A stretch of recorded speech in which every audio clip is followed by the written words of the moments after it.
Talking about you got this and you got that, and you gonna murder this one and murder that one. Talking all that bullshit. I'm gonna put it to you like this, yo. This is for the nerds, this is for the brainiacs, this what we deserve. Go ahead and play it back, you ain't gonna touch me, you not gonna do nothing, you are not above me. I bet you wish you was me, I know it, I know.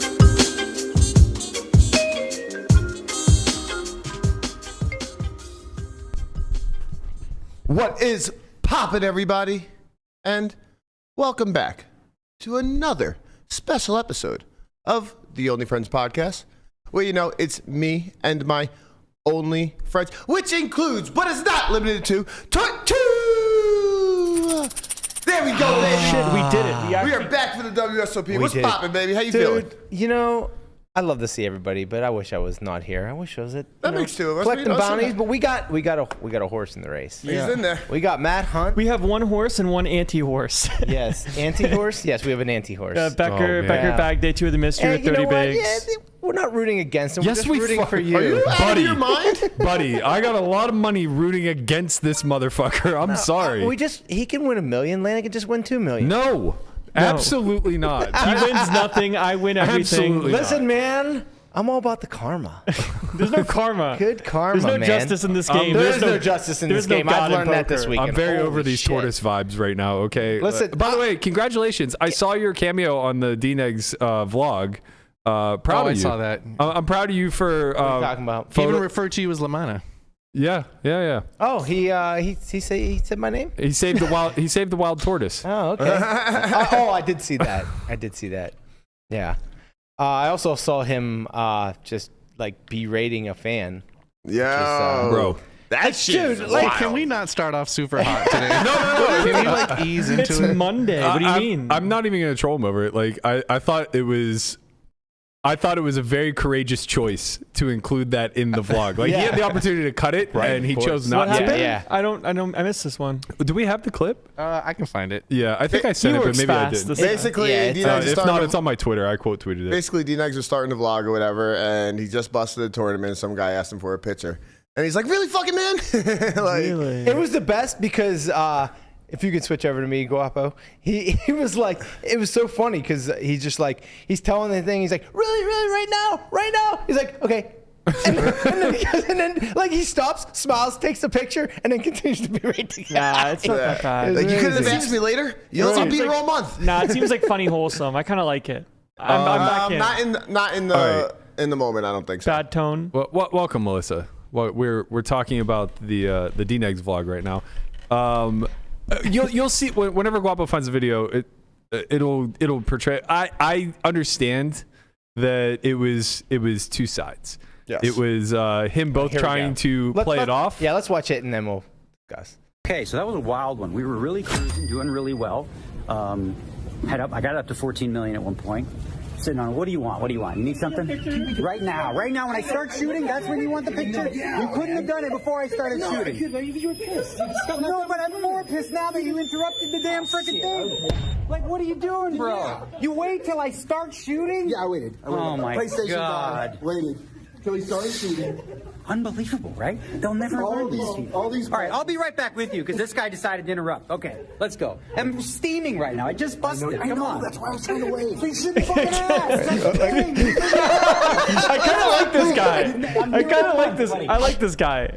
And then right at the end, he's just like smiling. I know. At least he put on a smile for the picture. Wow. I think this one should have hit the cutting room floor. Yeah, it's a choice. It's for authentic, sure a choice. it's real, bro. It is authentic, but like he's angry. Right. Like he's not angry. He's obviously angry, and the choice to put it in was so other people see it and don't continue to do that. Exactly. Because right. That's why he's just like, listen, I don't want people to like come up and ask me for a picture. Yeah. But like he could have, just been like 1 second, and then like did his thing, and then took a picture with him. Well, Like, look, he didn't have to just I'm not explode. gonna, like, does he? I'm not going to police what he could or couldn't do. Like, I don't think anybody can put themselves in Daniel's shoes whenever it comes to playing a full schedule and having people like harp you all the time. Like, Right. you know, it's nonstop probably through especially these on as like breaks. poker players. Like, look, we're not A-list celebrities, but at the World Series, he's absolutely an A-list celebrity. Yeah. So it's like he's getting mobbed at all times. People are going to be selfish about his time. right? Like that's their one opportunity. Like he said something along the lines of like, bro, I'm here all month. It's like, well, that guy might not be. That guy's there for 24 hours. Right. So it's like I have some empathy for both sides. Yeah. So like it's whatever. I actually don't even think it's that big of a deal. And I understand that. And it was like when I was in San Diego last year, we were staying at the Pirates were in town. We were actually staying at their hotel. Yep. And I saw Kutch, right? And Kutch comes by and just like people were asking for pictures. Like it took everything in me not to go up and be like, hey, can I get a picture? Because I would have loved the picture with him. But I was just like, you know, he's got an hour or so before the game starts or whatever. He's going down. He's trying to get some food. And it's like, I'll just leave him alone. To be fair, it's kind of wild because like yesterday I walked into World Series and I ended up taking like 4 pictures within 4 hours. I can't fucking imagine how many pictures this guy takes a day. Yeah. And how many people just talk to him and like just whatever. It's also one of those things where I think he's much more inclined to like he'd rather it happen at the table than for away. Sure. Right. But you know, the counter to that is like we just always kind of have to be pretty mindful of how fortunate of a spot we're in, and a tiny little inconvenience like this is not a big deal. Right. The only thing that I'm commenting made a on, fortune off his celebrity. yeah, so of course. It's just like, but again, I don't fault anybody. The only reason I even commented on it was not to even give him shit, but to kind of say like I get it. That scene is what happens when the intrusive thoughts win. Yeah. Right? That was your tweet. Yeah. When you just make a decision to no longer be filtered and no longer like play up the okay, I'm gonna be happy that I just busted 16th. What's this? It's relative to what we're talking about. Okay, played a few hours with a true goat. Oh yeah. Right. This is a good idea. Where it's like, you know, this is why you'd prefer it at the table because it for the listener. It says played a few hours with a true goat Phil Ivey today with an hour left in the night, and a fan starts talking to him from the rail and says, if I have to wait for an hour to pick, that's exactly what I'm going to do. Ivy Snap says, no, let's take that picture now. He definitely didn't want to listen to this guy talk for the next hour. And that was Arya tweeted. Right, yeah. So it's like, you know, you do things to mitigate things like this. But on one hand, it's like, you know, he's being incredibly authentic, and you have to respect that. Like, he was absolutely angry. On the other hand, it's like or not to be honestly. This is that other guy's only experience with Daniel, right? You know what I mean? But so he has a reputation for always being so good to fans. He is, yeah, for sure. Oh shit, sorry, you're not Pip. I'm sorry. Pipolinsky Berkshire. Hello. Wrong dog. This is Poo Dog. Yeah. Just speechless. I'm sorry. Yeah. I agree with you. I think that he has a lot of leeway. But what I was indicating with like this is when the intrusive thoughts win. It's that you can like mask it for so long until something just sets you off. And like the experience I gave was when Roger Sipple was like beating me in a $1.2 million pot, and he's like, "Oh, Royal Flush, like get in the picture." It's like, yeah, this is what I want to be remembered by forever. Is you know, losing one of the biggest pots of my life. Yeah. Well, it's funny, but this is the first weekend, man. I know. Like it's the first. Like I can see this happening, like you know, in July. What event was that? The PLO that was probably.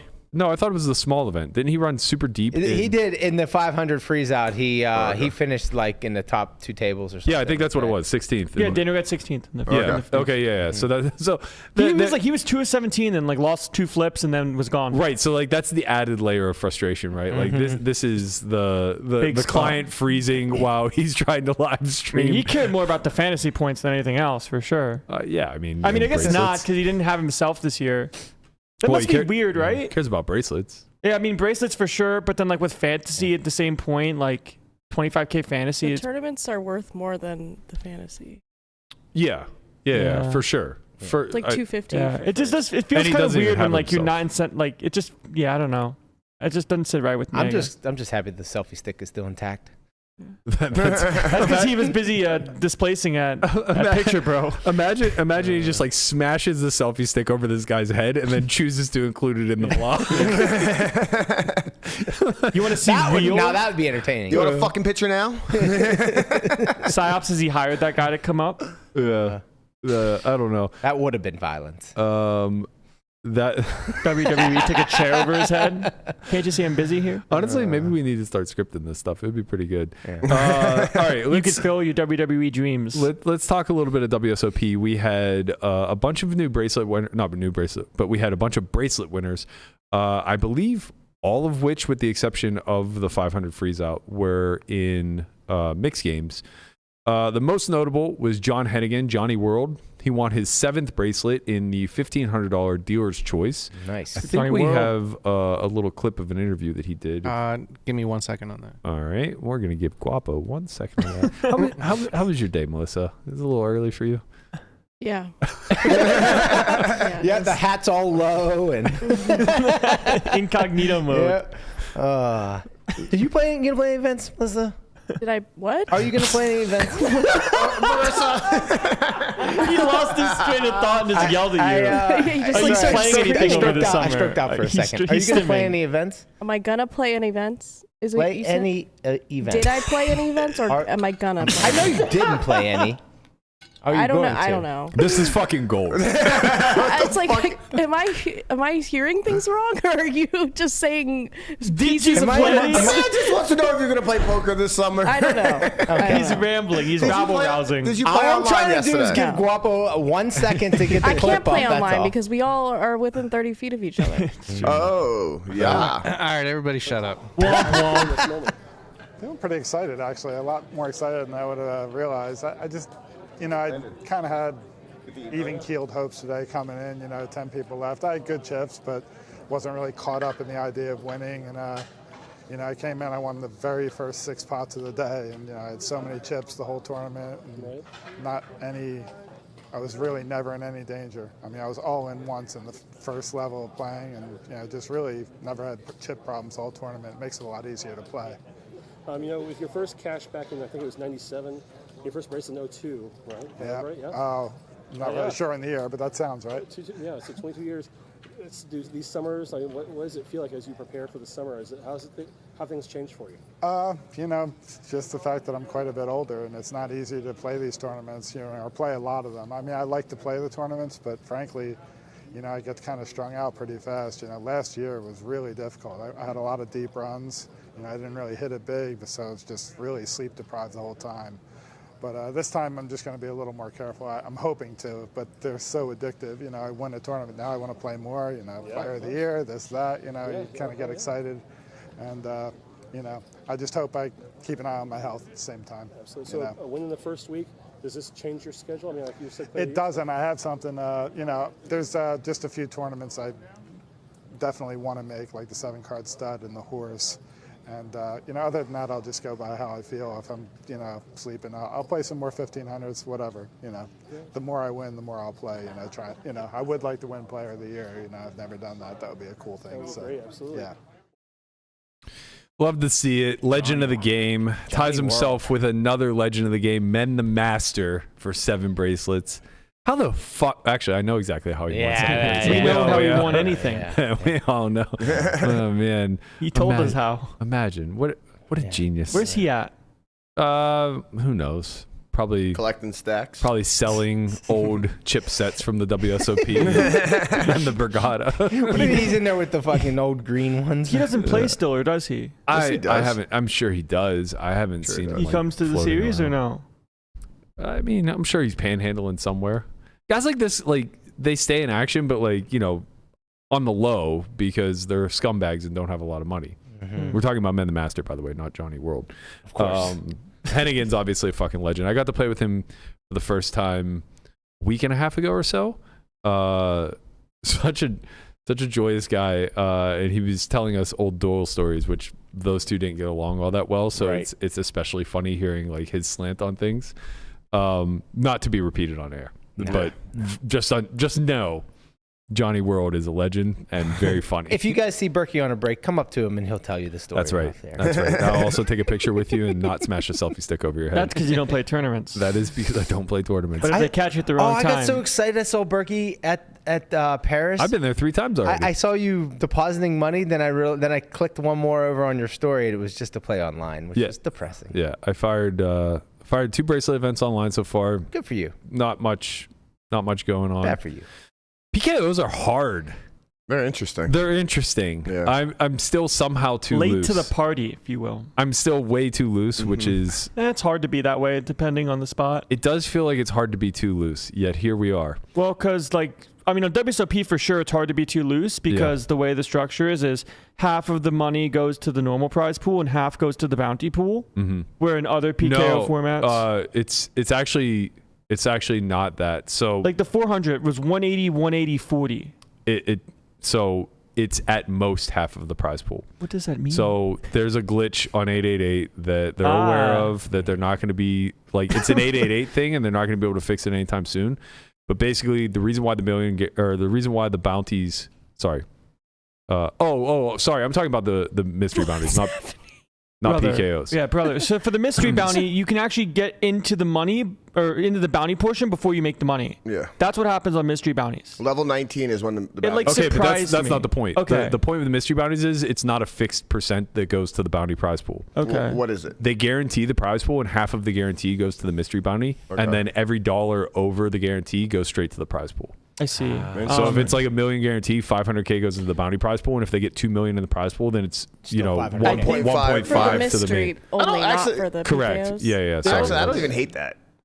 Yeah, I don't either. Actually, That's cool. But, well, it's That's kind of what we talked about. Like, I mean, so if there was in that extreme situation, as in there's like 2 million in the prize pool, 1.5, that and whatever 500. That's kind of what we talked about. How mystery bounty should go, 25, 75. Yeah, I guess I think that the issue players will have with it is it's undetermined. Do you know what the bounty prize pool will be? Which bounties get pulled from the prize Actually, pool? it's not. I guess it's very Yeah, determined. it's determined. Capped, right? Yeah. Like, but what it do you changes. mean? Sorry, the equity of the bounty changes. Okay. Right. Yeah. Every time, like once the big bounties get pulled, the bounty prize goes down. But when I was playing mystery bounties, I didn't see if the bounties were still in the pool or Because not. there on the right hand side, there's a thing that says MB. You just click that, and it will show you all the bounties and That are still left? Yeah, it will show you how many taken out, how many whatever. On the screen, like the table screen, Yeah, or it's in on- the lobby? No, on the table screen. It's literally on the right hand side. Interesting. So like, All right, I'll have to check it out. Right above the, I don't know. Anyways, back to Matt and his PKO strife. It looks like for PKOs on the site, it said for the 400, like 180, 180, 40. So 180 in the regular pool, 180 in the bounty pool, 40 goes to rake. Could you get? Not to put you on the spot, but could you give like a quick how the strategy shifts between like a normal tournament and a PKO? Well, yeah. So basically, you have to figure out that a starting stack is worth, let's say it's 10K chips, and then the bounty is half of that. So your starting bounty is worth 5,000 chips. So if you're playing 100 level with 10K chips, that bounty is worth a ton of money in overlay. Where if someone only has one big blind and like is all in dark, you're playing in 100 big blind overlay, whatever the number is, pot. So you have to think about, okay, is my hand good enough to win this money X amount of the time? And most people aren't aware of like how good some cards need to be to fight for these bounties, because you don't need that much equity and then there's 100 big blinds in the middle. Right. And you just have to keep doing the math over and over again to figure out how much is this bounty worth, because it's a PKO. Once you have 2x starting, now that's worth 10,000 chips, right? But once you get to the final table, the bounties start becoming a lot less expensive because the chips are worth so much more. Sounds exhausting. Yeah, they're very exhausting when it comes to figuring out how much money like you're playing mentally for exhausting, and how much equity you need. And like you're kind of just doing like rough guerrilla math to figure out, okay, I have 5s from the hijack and this guy jammed 20 bigs and there's 3 big blinds of overlay. Okay, I have to call because I'm flipping a lot and it's worth it. And then they have like King 10 suited and then it's like, well, I guess we're gambling. Yeah. And that's kind of how it goes. I got wrecked in the smaller PKO. I with 11 you did left. good though. Oh, I got 11th. That was bad. I got 11th, and I opened rip 22 with A6 suited on the cutoff because I didn't know. A6? You covered everybody else? No, I was covered. Yeah. So I assumed I was getting jammed on if I opened, and I was just like, yeah, a very big bounty. I mean, I had booty for days, baby. Didn't you assume that they wanted your big booty? Yeah, that's why I jammed. Swiggity swooty, they coming for that booty. I was like, I'll just jam and like make them have a tough decision with Jack 10, I guess. It's not that tough. he's like, how? Well, that's the thing, right? Like, Well, then how bad could what I did be? exactly. Like, it can't be that bad. It's but at the such a catch-22. At the same point, like, you're supposed to be wider Rather because they're just have supposed to call chips. wider. But then how much is your bounty actually worth in the stage of the tournament? Right. But also thinking of like the future game of where you're at in the tournament to actually winning it. I just don't know anything. I Yeah, just knew and- A6 is a pretty hand, and there was no goddamn way in hell Like, I was from the folding button- it. So I'm like, either I raise call or I ship. And I don't know. Shoving seems okay. I mean, raise call is nice because they're just going to be jamming wide on you because they cover you. the young prince told me raise forward, and I was just like, well, That's I what I don't was have that in my thinking. arsenal. I was thinking raise fold to whatever, but raise call would be nice because they just jam wider. It Yeah. just depends on like how much it is. I mean, Just dude, 'cause it's 11 PKOs left, I are don't know. fucking Yeah. hard, Yeah. man. And yeah, they're just things that I'm not too studied on because most of the things that I played are just like vanilla tournaments. Well, you better get studied, baby, because I was looking at that schedule, and there's like 5 PKOs On a this day, bracelet Isn't there a 3 lot Mystic for bounties. Scoop, though? Like, Scoop has a lot of PKOs. Scoop, yeah, exactly. But like Or they most call of my them vault, PSKOs. yeah, PSKOs. And I just haven't played that many of them. I only play them during Scoop, so like my PKO game isn't very strong. So now with the WSOP's new format, they have more PKOs on the schedule, like more mystery bounties on the schedule. I was like, there's an $100 15K like fast mystery bounty, and now there's like the 500 PKO 20K. So it's like, okay, now I actually have to put in more time for this, which is pretty helpful to me if I do want to go play W Coop in August and try to get back into playing some more online stuff. Let's talk about this WSOP schedule real quick online They because fixed this the shit is popping. They fixed the registration. I'm thrilled. Dude, Oh, online. you can you can max. You can bust and then reg. Yeah. again. I busted Oh, wow. so I played the 1K from the start. I busted. I maxed it and then cashed. And it was That's like, yes, great. I don't have to be in for 80. It's beautiful. So like, Nice. the site is unfortunately you can't play more than 4 tables right now. Or it seems like there's some type of glitch. So the glitch is On the phone? the No. glitch is if you have more than 6 windows, period, and Period. not just their Oh, software. like of anything. Like Yeah, you if could you- be watching something. or if you have like browser 2 up. ACR tables up and then 5 Oh my WSOP crashes. If you have like four tables and 4 lobbies up, I crashes. wonder if it just uses like a lot of RAM. Possibly. Something like that. I mean, I was Poker like you could have like a browser up or like I don't know. accounts or I I don't had know. like I- 7 tables of air time and it was kind of okay. But then I started trying to open new ones to look at some tables left because it was final 2 or something. And it just went like not responding. Oh, I'm like, no. oh, I just have Yeah. to task manager and task, reopen it. Yeah, and then Philip just, Shing was struggling with it, and LaPlante also confirmed, Corey. and Corey said Corey, the same thing. yeah. Like basically after Corey you even get, got on Twitter for it. I know. imagine how annoyed He was so mad. He was the maddest he's ever been. Yo, my man never tweets. a No. rare Corgasm Twitter sighting. Yeah. Last time he was on there, it was actually called Twitter. I could tell he was mad too because he's like, when you try to do literally anything, Once that literally came in, he's fucking heated. he's seething. Yeah, so it appeared like Philip was getting sat out of his ACR tables also because he was trying to 4-table on WSP. So it seems like something with the new client crashes after it reaches a certain Threshold. Yeah, number of tables. That's But good. I'm glad that I don't it think was it's, back-tested well. I mean, well, that's kind of the thing, right? Like, I don't think anybody's of the impression this wasn't rushed. Yeah. You know, they basically got clearance from gaming like the day they launched, Right. and just rolled it out as So I quickly was as right. possible. They literally got clearance the last day. So, yes and no. Obviously, they've had a license in Nevada Yeah. forever and everything else, but something with the new software had to clear. Okay. So I think it was the actual software side, not the liquidity pool merging or anything like that. Understood. Is the pool the same or it's different? It's It's Michigan. we have Michigan now. Oh, really? Yeah. I didn't know that. Let me tell you something. Is the cash popping off? The cash has been site good. is Cash has been good. fucking popping. Wow, Like I everything. gotta get on Tournaments, there. cast the tournament schedule is I'm down to sick. It's play almost online. like you're playing Okay. like on Well, now we're talking. I'm down to play online. I just the Poker live Dad is- back in the fucking mix. No, I'm different now. I'm a new anonymous What is name. different? I'm a new anonymous name.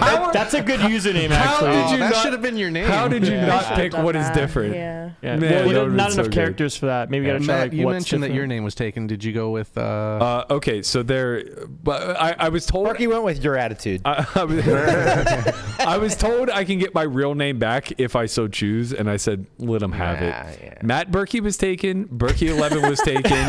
Jesus. M. Berkey is taken. Wow. Burke 7. M. Burke is taken. M. Burke might That's be. Michael Burke. Well, that might be also taken. Oh, but M. Berkey is also gone? M. Berkey with a number was sent to me yesterday in a screenshot. I've had like 6 or 7 different variations of my name sent to me. People are trying to get Play on the action out site, there. yeah. Every time it gets sent to me, somebody goes, they're so sharp. I mean, that's what I did for GG. Yeah, Landon's Berkey 11 on GG. I know how to get action. That's I gotta amazing. stop bluffing though. It's a problem. Yeah, I'm glad you maybe went with for Action your, Dealer again. That was for good. your style, it's not so I'm Action Dealer again on WSOP. I like Action Dealer. It's so funny It's a good name. It's so funny that, like, you know, in the American sites, like, you'll see a Linus pop up, or you'll see a Red Baron, OTB Red Baron pop up, and like obviously they're imitating the goats. And then you have this derivative of like, who's the biggest whale in online history that people will believe it's actually me? Oh, Berkey lives in Nevada. Let's do him. I'm very curious to see what Button Clicker comes up with for his name. Landon's mom was good. Yeah. Landon's mom was I good. could have gone with Clicker's mom, but I feel like it's I'm just very regretful. I'm very regretful that I didn't make my name Kier's mom. Yeah. Shout out to Kier's mom in the Did he chat. I know change she's it? out there. That would have been such a good name. He would have loved it. She would have loved it. It would have been a real homage to the fans, you know. Very, very poor choice. All right, people want bracelets. We tangented Wait, it but a your little user bit. is what? We always. Oh, Berkey11_Sulfur_Y. Same as You same as kept it was. it. You kept I the had no same. choice. They were all other taken. Right. I literally signed up like 5 hours in, and there was like 8 derivatives of my name gone. A lot of them might have been I gone can't to believe they Michigan. didn't take the one that was actually your name for years. Berkey 11? No, Berkey11_Sulfur_Y was your name for years. Yeah. And That's they didn't take it. To be fair, this could have been done in Michigan years ago. No. I know why Berkey 11's not available, or at least I think I know why Berkey 11's not available. But that was my screen name in Jersey. Oh yeah, that's so why. I assume that's why that one's gone. But the rest of them, Oh yeah, you know, Conrad whatever they sent got me a after. good one. Someone's name on there is Tysnit69. Oh yeah. Nice. I was like, is this you? Yeah, that'd be me, Nice. man. Yeah, he definitely wrote that. He does have the shirt. You have a shirt. Saw some. I don't know. A, I don't know where that shirt went. B, I saw somebody else yesterday with the shirt. I'm I like, saw somebody recently. Now you with know it, where the too. shirt went. that's my guy, and it's probably him. It's probably- The bracelets. Glob, I sent you a bunch of links for the bracelets. Oh shit. I just Great. X'd out of mine. Okay, here we go. Okay, so there were a bunch of bracelets. One was a no limit. It was the $500 freeze out. This is one that Dean Eggs got 16th place in. The winner of this one went to Daniel Willis. He secured his first WSOP bracelet. Shout out to Daniel. Congratulations. Shout out, I want to homie. make sure we give all props to all the bracelet winners this summer. He defeated Michael Wang, legend of the game. Heads up. Ooh. Michael Yo, Wang's the man. fucking best. Nah, he plays great. This kid is everywhere. Sounds like he's the on second glo- best. He's everywhere on the globe. He plays every fucking event, and he just grinds with his head down. I absolutely love Michael He's basically Steven Song light. Wang. Wait, light? Light, you know, like the light version No, of no, no, no, Steven no. Song? Opposite. What do you mean? Wang is the fucking best. Better than His Song. song is light. Song is the light Wang. Bro, Steven Song just wins like 20,000 person events I don't all care. the time. Wang is the fucking nuts. Okay, well, we'll debate that at another time. I say we do a crossbook. Melissa can't take it. She's so. It's fine. What's the matter, Melissa? Just early. Is there? I hope there's coffee in that. Or crack. Stanley. No. You want me to start spiking your drink with a little ghost? Yeah. A little crack juice for mama? Yeah. I'll get you That would going. be nice. You can join Pip in the Pip cam Yeah. if you It's really nuts, like how excited she was when she like gets here and like runs around, and then as soon as we start talking, she's just zoned out. She just knows. just blacked out. She knows it's work time. I thought you were wanna talking. laugh? I thought you were talking about Melissa. It's something very funny. I was like, when was I Steven's excited? song has 6,147,000 in cashes. Michael Wang has 6,161,000 in cashes. That's unbelievable. That is fucking sick. Sounds like an even crossbow. I guess I can't argue anymore. Yeah, You're right. nah, you're When done. you're right, you're right. You're out. Big shout out to fellow Yinzer, Jimmy Chen, dominates to win his first bracelet in the $1,500 8 or better. The winner photo on WSOP.com doesn't do it justice. We got Big Rigby in the winner photo on the I think on the Twitterverse. But Jimmy Chen, legend of the Underground Pittsburgh Games, used to deal, I believe, back when we were there. You probably don't remember him. I'm almost certain you don't remember him, but he was a grinder. He ended up like moving to all over the place. I think he was in Maryland at one point, maybe in Jersey, but picks up his first bracelet. So huge congratulations to him. Next on the list is, let's see, the 25K heads up. So this is, I've heard conflicting stories here. Yeah. All right. First of all, shout out to my man, John Smith. Getting it fucking done again. Makes the semifinals. Final four. He actually lost to this man who he was steamrolling Darius, and then Darius called for a setup and just came back and won. It's like it was funny because I think somebody quote tweeted and said like, a new deck isn't going to help you against this man. It was Jeff Platt. Oh yeah, it was Platt. Well, there you go. That's now we know why John lost. Yeah, I know something funny for Faraz's and somebody's matchup. Jeff was interviewing Faraz, and they put a picture on Twitter, and Deeb took it and retweeted. He said, how much money can I get down on the other guy? And nobody got the fucking joke. I got it. I was dying laughing at it. Of course. Everybody in the like comments is like, what are you talking about? Of course. How much do you want? So John Smith gets fifth place for 86,000. Artur in the top four. Faraz finishes runner up for 300K, and Darius Samuel goes on to win it. Now I heard conflicting things. There were rumors that he took half his bankroll and fired it into this event. Dankness corroborated I don't know where this this. came from. I'm not sure either, but I heard It came to him in a Did dream. he make it up? Well, no, I had heard it before Dankness tweeted it. People probably just looked at his Hendon mob. But I also have no idea. Because his Hendon mob at 50K. Yeah. Yeah, I also heard that like he's just, a gambler and likes to go yachting. Probably doesn't have a bankroll. Probably just has like you go fun yachting, money. You have Right. you Money have for fun. Money for it makes it sound like he was like down to his last 50K. Correct. Right? Like roll on he table. had absolutely nothing, and he just fired in the 25K and said, "I'm here to gamble, baby." No. It does. It does do seem that. though that he's likely to be a recreational player. In which case, like, Good for him. Fucking- Hell yeah. Let's fucking let's go, Darius. Dude, Let's go, Darius. Love to see it. Bro, the most prestigious Landon's fucking doing his event of the thing summer again. just Look what getting you did. shipped by Rex. He's Look like what you did to Landon's having face. He can't hemorrhoids breathe. again. Look at Landon's face. He's having hemorrhoids. He's stimming all in one. I just wanted to play. I was busy. What, you want to be in the wake of dead bodies of professionals that if this it man needs to left be, it behind? needs to be.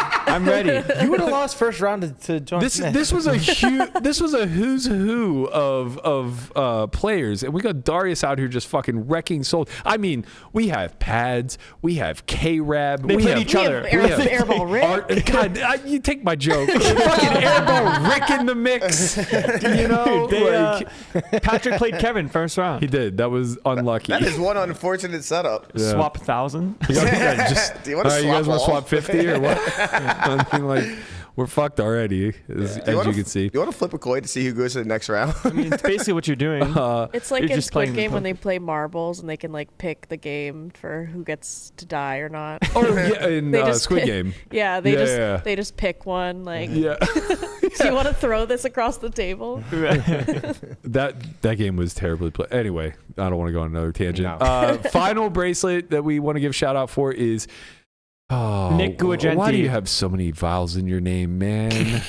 I got you. Nick Guagenti captures his second bracelet in the 1500 limit hold'em.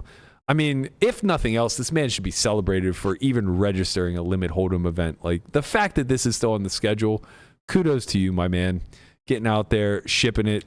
Apparently, Limit Hold'em's kind of like a decent 6 strategy game. Like, I heard it's just a troll game. Like, Nah, in the there's a lot- dealer's choice, That like, they sounds just kinda pick it fun. whenever they want to tilt the table. No, like there's a strategy here. Like I think you don't play 4 bets. You can like get bigger bets when you play 3 bet ranges with uncapped stuff. Like there's some cool stuff you can do in Limit. Yeah. I am sure. You know, there is. like Hey, I mean, I'm not. Do I want to do it? No. But do some people want to do it? I mean, you know what? We'll have we will have our resident limit hold'em expert, Jesse Sylvia, on the podcast this Wednesday. He can tell you all the finer points of the art of limit hold'em. Right. I mean, really excited for that. If you guys aren't aware, Jesse's going to be joining us every Wednesday. We're going to have Melissa here Mondays and Friday. Matt Hunt's going to work his way in the mix Tuesdays or Thursdays for Strat Chat as always.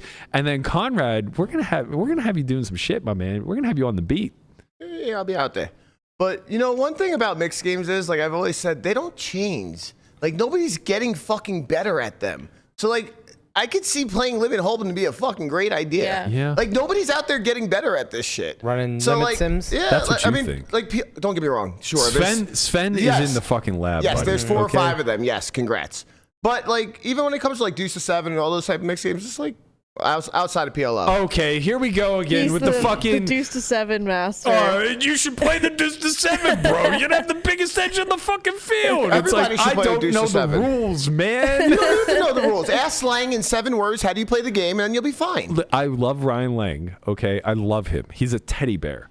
If I see him, I'll hug him. 7 words. I am not asking a man who folded top fucking pair to a half a big blind any strategy questions. Can you stop fucking bringing that up? I had a piece. Asshole.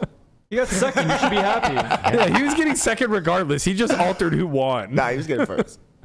Volpe was the man. one that got fucked. Yeah, he did. Yeah. Volpe was in third, just waiting for this jump. Oh my God, Volpe turned into John Racner in the 2010 main event final table, except late Joey for Chong hit the ace. And now he's just sitting there like, what the fuck? Oh yeah, that I saw. That was nuts. Yeah, that was nuts. Poker back then, huh? Oh. Shout out to the baby. Hey man, you have an ace, you 7-bet. You know, that's just the way fucking world works. In the main. We don't care about ICMs for poor people. Yeah. Just ask Joey. I mean, Ask Joseph. All right, let's get down to the brass tacks of this whole thing. Lot of conversation, and you know, it was brought to my attention that we had this exact same talk at the beginning of last summer. Where does everybody stand currently? Melissa, we'll start with you because you know you're not playing. But where I'll play a little. Wait a minute. Okay. Maybe. She might get in there. She's gonna get in the mix, but Gotta regardless, get big dog in there. regardless of if she's in the mix or not, she's got her finger to the pulse of the people. Okay. Yeah. So I want to hear her takes, and I want them to be as hot as Okay. fire. Where do we stand on phones at the table? Is it time to ban? Do we clean up the game if we take away these cellular devices? I'm gonna snap I could at some of say these answers. I could see it. I maybe we'll try it. Okay. No. Well, I just think there could be multiple benefits to it. Like it would make it more like, a social thing. But there's also like a lot of recreationals who work and have families and Yeah. need to like be on their phones. I mean, there's like a lot of guys that take calls at the table. So I don't think it's like realistic. The beautiful thing about poker is like you can do other things while you're there. Yeah. Like, Multitasking is don't, nice. Don't get me wrong. Like, yeah, everybody keeps fucking bringing up this table game thing. Let me tell you something. You don't sit at a fucking table game for 7 hours. Or 12. You just don't. Right. And like, when it comes down to it, it's like people have lives. People have kids. People have jobs. People have shit. People work while they're literally at the table. It's like, come on, why are we gonna like? We have a guy in push our some game. out? We have a guy in our game that, by all means, you would do literally anything he asked for. First, he's the nicest, sweetest human on the planet, but he's also V-pipping 100%. Okay. And I'm not exaggerating. Like, he doesn't take a hand off. Okay. He has 2 laptops, not 1, 2. Yeah. 2 laptops. He takes Zoom meetings at the table. I fucking love him. On mute. I absolutely while love he's him. V-pipping 100%. Am I going to tell this man to put his goddamn phone away? Or laptops. Well, it's definitely different in like private games too. You can just do whatever you want. Obviously, I'm taking this to the extreme. But I will say when I first started playing, I was really surprised that you could use a phone at the table. Interesting. I didn't think that was going to be allowed because I was like seen table games and you can't do them there. Well, we forget that your first time playing, you were very, very green. I was 21. Yeah, and you were partying at fucking B Bar. I was at In AC. Borgata. Yeah. I was going to XS afterwards. Wait, it was actually no, XS? no, What's it's at Borgata? B-Bar. Well, Or no. B Bar's not the closest. There's another one. It was Murmur. Murmur, yes. yeah. Yes. Murmur, that's Yep. right. Yeah. Yeah. Yeah. So to speak on that, I'm old enough to remember when phones were not allowed in poker rooms at all. Like you, not just at the table. You had to leave. Do you remember at Salamanca? We had to leave the room. Like you had to physically leave the room to use it. And this was a home game. You just couldn't have it like on the rim. Correct. Well, you couldn't use it either. Couldn't use it. This was a home game?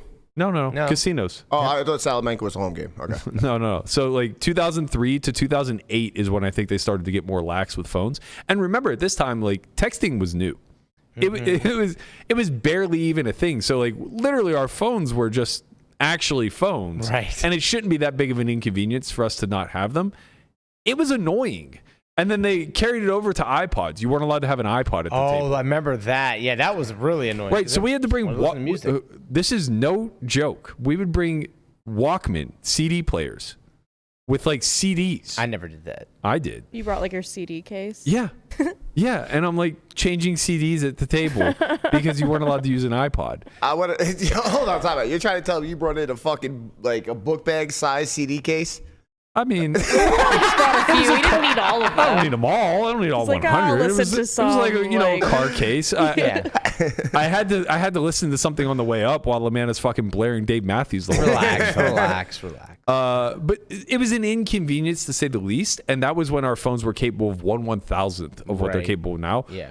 Like it or not, we're fucking married to these things. Yeah, and it's a lot of hours, and I Yes. just think it's not realistic. Right. I think what you first touched on is a really important point to like flesh out and remove from the conversation, because I think a lot of the people that are backing the idea of no phones in poker at poker tables are clinging to the days of yore. Mm-hmm. The idea that we can become more social and like force this elimination of technology for a brief window of time where it's like, hey, Yeah, let's it's just like be a nice thought. Yeah, it's a nice thought. Exactly. But we're not kumbayaing around a fire. Yeah. We're throwing chips at each other's heads and trying to like, take as much as possible. And for somebody who plays on live streams as much as I do, where you have no access to your phone for long periods of time, it's very daunting. Like, it's not just that you're disconnected from the world, but like the world is also disconnected from you, which can be a little bit problematic. Like, you have things going on. Like, I'm running a business. I have family on the East Coast, stuff like that. It's like, you just have to check stuff. And I think that's reasonable. If you're on a stream where there's like, Sure. it can be compromised in some way by using technology, then yeah, you should have to surrender your phone. But like, I think that like, we're only merging more and more with technology, right? The phone is like an extension of ourselves at this point. It's just only going to be more so in the future. So I think just kind of the way the rule is now is like you can't be on your phone when you're in a hand. Yeah. I think is completely reasonable, and it should just kind of be left at that. I don't know, maybe reevaluate later in the future, like maybe once we're so connected that like but like I think the way it is now, that like as long as you're not using the phone while you're in the hand, it's pretty hard to cheat. I do think it's valid to have a gripe with people that use the like solves and stuff at the table, though. Of course. Okay, I think that's the next talking point. Go ahead, Conrad. Sorry.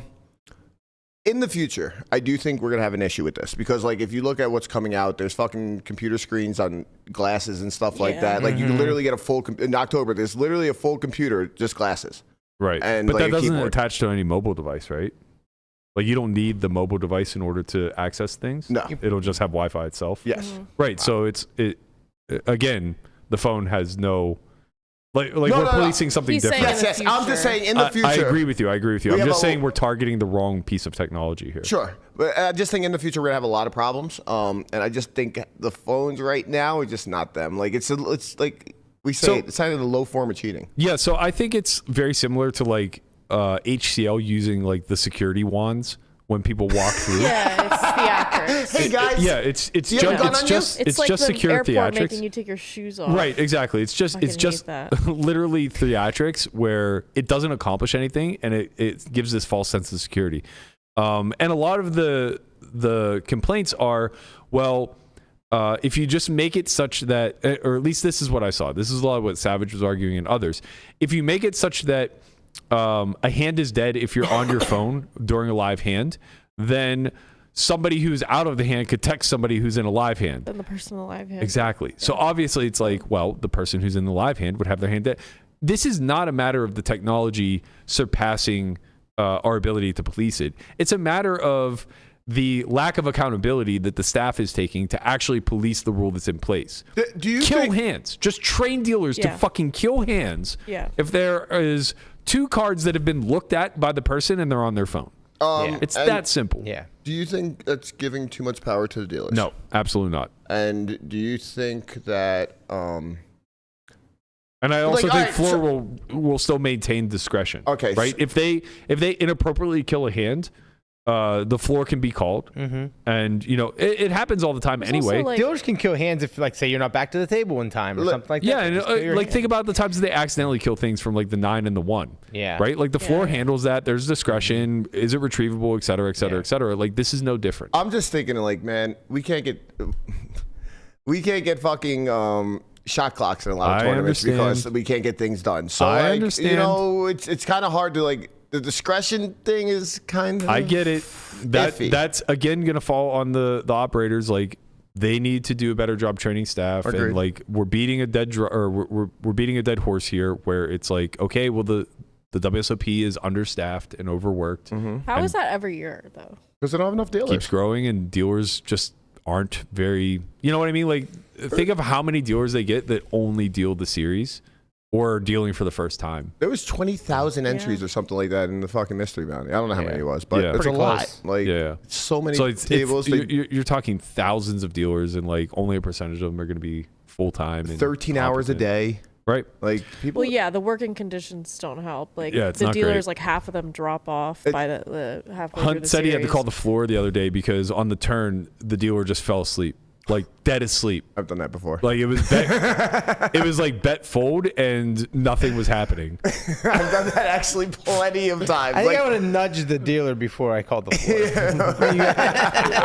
He's gonna fall asleep again. You know, maybe relieve the guy from his shift. Right. But go ahead. I was just gonna tell a story. I might have been on like day 5 or something, and this guy Ernesto were in the game, and I'm dealing and whatnot, and I just fell asleep on the turn, and he just takes a rack and starts fucking slamming it in front of my face, and I was just like, oh shit. I mean, it happens when you're overworked, you know. A lot of these people have 2 jobs also. You're not wrong. It's just not great. No, of course, man. It's not a great playing experience, but. What I want to talk more about is like why I think this is mostly FUD, and I forgot that we had this conversation last year. Literally, it's like we did deja vu. We did, yeah, of course. And I'm gonna say it again. Like there are so many people now who are like coming. Like I saw Todd with Telus or whatever was like. Fuck that guy, by the way. Seriously. Tell us how you really feel. No, that guy's actually insane. But he was like tweeting like, oh, last year I was telling like what a big problem phones are, and now all of a sudden it's the popular opinion that phones are a big problem. Else he does? It's like, he urges people to violate their restraining orders. He's an idiot. He does. Yeah, that also not great. But the point is that like people aren't actually saying that. Like when we look at the amount of cheating that's taking place, it's week 1 and 2 people were caught looking at GTO Wizard. But I said it before and I'll say it again. You want to take somebody like Kessler, who's like complaining that this cheating is taking place and all that other stuff. I'll spot you whatever fucking tool you want in between hands. Like if you are not using something in real time, if we enforce the rule of if you have a live hand, you cannot be on your phone, and therefore you're not getting real time access to information, I'll spot you whatever the fuck you want. Yeah. You're not going to become a winning player by cramming in between hands. I mean, looking at like push fold stuff. That guy in the video, by the way, was cheating. Like he was looking at his hand and then looking at the chart, then looking at his hand. That's what I'm saying. Like if like, you that shouldn't be allowed. The one thing I can say is like one thing I can say is like if you're like literally like okay, I'm in this spot next hand and here's my big blinds, and then I know I'm just literally looking at here's what I shove, here's what I fold, and then you get dealt the hand. That kind of sucks. Well, it's not that it just sucks. Like that's violating a rule that is already in place. I get it, but I'm saying that people could do that if the current rules that are in place that you can use your phone while you're not in the hand. Right. So why? Wait, no. You're saying that they get the information prior? Right. Who cares? Like looking at it as before it's dealt, and then. I mean, who cares? There's still just like so much user error. There's so much incompetence when it comes to even finding push fold charts. Like push fold charts are not snap shove from 7 years ago. Right. They're so much more intricate now, and the spot is so, you know what I mean? Like, you're crunching all this stuff, and like they're inputting bad sims, and they're looking at the wrong stuff. They're looking at chip EV instead of ICM. And right. No, you're right. You're right. To be fair, don't you think that they're gaining a little bit of like a decent amount of edge on your normal rec when they don't like they already like say a pro's using this, right? And they just in between hands they're just refreshing themselves. They're getting a decent amount of like whatever you edge on a rec, I think. I truly don't think so. Like, think about studying for a test, right? Like, it's kind of no different. Imagine that, like, you're about to take a test in the next 45 seconds, and your teacher goes, okay, the test is going to be on the Roman Empire. Okay. And the first question is going to be on this specific aspect of the Roman Empire.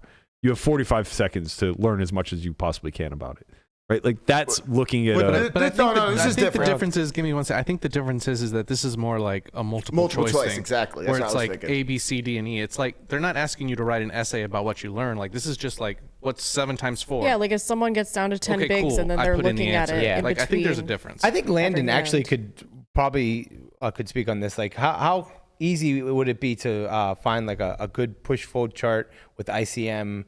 Like how easy would it be to just pull it up on your phone so you know exactly what to do the very next hand? Okay, so like it's fast and like you're gonna get some sort of borderline result for what you're looking for, but at the same time it's gonna be a little bit different depending on where you're at in the tournament, how many people are still at the table. Because how much of an edge can you think somebody could garner by doing it? Honestly, though, when you guys were watching the final table the other day, like you're like pulling up the sims as the hands are happening on the final table. Like it's right. Seems so like you're gonna fast. You can gain edge for sure. You just know like you can look at a spot blind versus blind. Well, I can jam an ace here. But also like it's important the way we speak about this. You're not gaining an edge. You're reducing a loss, right? Like you don't gain anything by playing theoretically optimal here. You just become unexploitable. It's like affecting your win rate. Correct. Yeah. Either way. Because sometimes the things that you do win more money because you.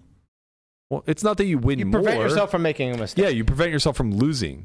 That's right. huge, like if you were too tight or too loose, you were losing in those nodes. You prevent yourself. Hold on. That shifts EV one way or another. You prevent yourself from losing, but other people could be making mistakes in said theory, which allows you to win money back.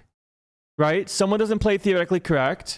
That's so. I think that's a big misconception. If they're playing incorrect. The way to win money would be to properly counter them. Correct. Which is not going to be theoretically sound. The equilibrium is different. So if they have a massive overfold, then you get to VPIP way too wide. Now the chart doesn't mean shit. Right? And if they're way too loose, then you have to VPIP tighter. Now the chart doesn't mean shit. But the charts are only to ensure that you're not giving anything up. That's fair. Right? That's fair. So it's like now we're talking about like how much of this can you actually materialize in the 30 seconds to a minute in between hands. And it's like some. You can materialize some. And the thing is that all we're doing now is closing the gap between the people who are good enough and have studied enough to have learned all this stuff off the table versus somebody who's attempting to cram in real time. And the fact of the matter is, if you think that I'm going to catch up to you in MTTs, if you spot me my phone in between hands and you're not allowed to have it, you're off. Yeah, that's a good point. But catching up, there's a difference between catching up and getting a little closer. And getting a little closer the use of a phone. You could gain a good amount back, right? Right. Like I don't think. I think you really can. Because there's like it's some not big, about gaining like, a lot back or a little pre-flop. back. It's about gaining anything back. There's huge torches at pre-flop. Like you don't know you're supposed to jam an ace in a spot, and you look at a chart. You don't even have to run a whole hand. You just look at the pre-flop. Yeah, I think there's a lot more edge pre-flop than you might think. A lot, I think they're. Especially like deeper in the tournament. I think there is too, but I think a lot of it comes from being able to know what the theory is already, like where the boundaries are, and then extrapolate off of that. I kind of feel like it applies more for cash, what you're saying. Like in tournaments, everybody's just short. I mean, we're kind of just short in tournaments. It's just for the a most lot time. of pre-flop, which is super easy to look up. There's almost the edge in cash pre-flop is so negligible. We're talking about it being bigger in tournaments. So I agree with you. He's saying it's bigger in cash. I don't think. Are you? No, wait, hold on. I'm saying that in tournaments, it's a problem because of the fact that we're just shorter, and it's just pre-flop means a lot more, Right. As in, where cash, it doesn't mean shit like because we're 1,000 big blinds deep and we're going to go to the fucking streets. Right, but cash ranges are very static. Yeah. You could I could just spot your phone in between hands for one simple orbit, and you would know pre-flop now forever. Sure. Okay, that's not true. But it's like way easier to remember cash pre-flop than it is tournament pre-flop. So people looking up stuff like would be like very beneficial in tournaments.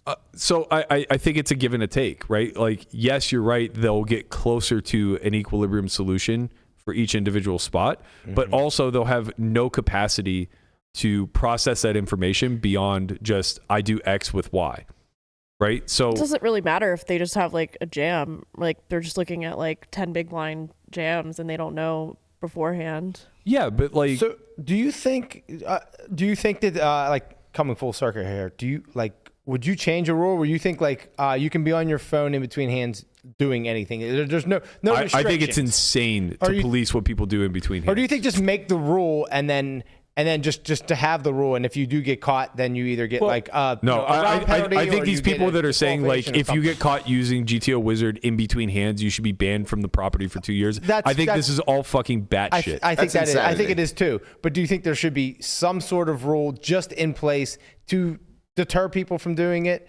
whether it's a 1-round penalty, maybe a disqualification from the event would probably be the most egregious. I think literally just shaming people is more than enough. What if you just give good players the phone too, right? You do. Exactly. You give good players the phone, and those people that are trying to catch up a little bit, they don't get to catch up anymore. But that's the whole point, man. It's like you don't give a shit. Well, you guys, sorry, I don't mean to make it seem like it's a me versus you, but it's like we keep coming full circle back to the fact that like it can't both be a massive gain and then also not that big of a deal. Yeah, I'm like mostly on your side. I understand, with the stance that you take. As in the people that think it's a big deal are kind of thinking it's too big. I think it's of a deal. just fun. I'm just trying to play devil's advocate. No. Sorry, I'm not trying to pit us against each other. I think you guys are all making very valid points, and I think you're all very much speaking for the general audience. Like why the charts are bad. Correct. I think every one of you have made the exact points that the general populace is making.